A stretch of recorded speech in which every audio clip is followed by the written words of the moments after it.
безграмотность была обычным делом.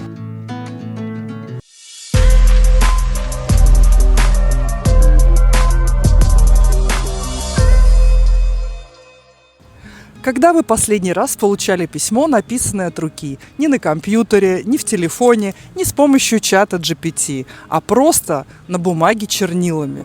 С вами Галя Карен, и, как вы поняли, сегодня речь пойдет о литературе и писателях. Подписывайтесь на мой канал, обязательно ставьте лайки, пишите комментарии и приходите на мои живые экскурсии. Я вам все расскажу лично. Ну что, погнали!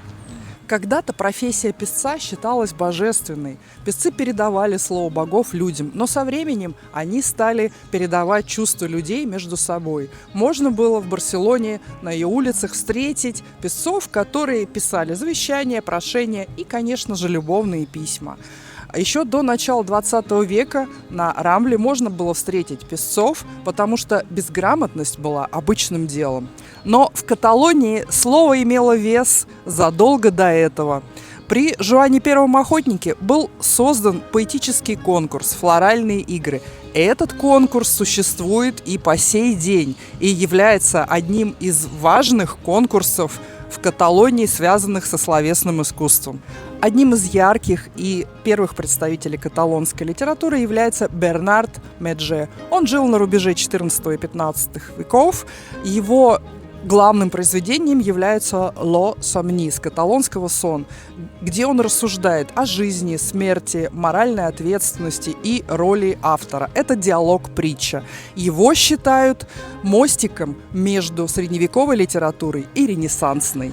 Но если углубляться в историю, нельзя не упомянуть одного известного философа, жившего в XIII веке, которого также можно назвать писателем, Рамона Люля. В своих произведениях он стремился объединить веру и разум и был одним из первых авторов, который писал на родном каталонском языке. Сейчас его имя носит один из ведущих университетов Барселоны. Всемирно известный писатель Сервантес, автор знаменитого романа «Дон Кихот», провел в Барселоне несколько месяцев между публикацией первой и второй части «Дон Кихота».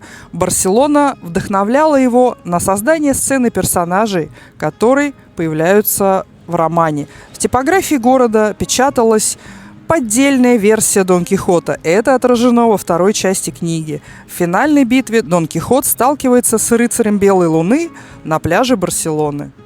Один из известнейших каталонских авторов XIX столетия – Жосин Вердагер. Он стал символом ренессанса каталонской литературы, когда язык и культура Каталонии вновь оживали после долгого забвения, когда каталонский язык был запрещен.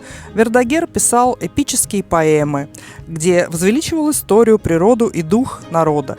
Каждое его слово звучало как гимн Каталонии, соединяя прошлое и настоящее. Он писал о горах и реках, о людях и их судьбах, о Барселоне и ее культуре, делая это с любовью и глубиной, которые делают его творчество вечным. Сегодня Жосин Вердагер остается поэтом, который подарил Каталонии голос, и в его честь даже назвали станцию метро в Барселоне, символ уважения к его наследию. Одна из самых известных каталонских писательниц 20-го столетия – Мерсе Родоредо. Она стала символом литературного возрождения Барселоны XX века, показывая город глазами женщин и через призму истории. Ее самый знаменитый роман «Площадь Диаманта» рассказывает о жизни, любви и выживании во времена гражданской войны и диктатуры Франко. Родоредо создавала мир, где каждое слово передавало эмоции и переживания жителей Барселоны.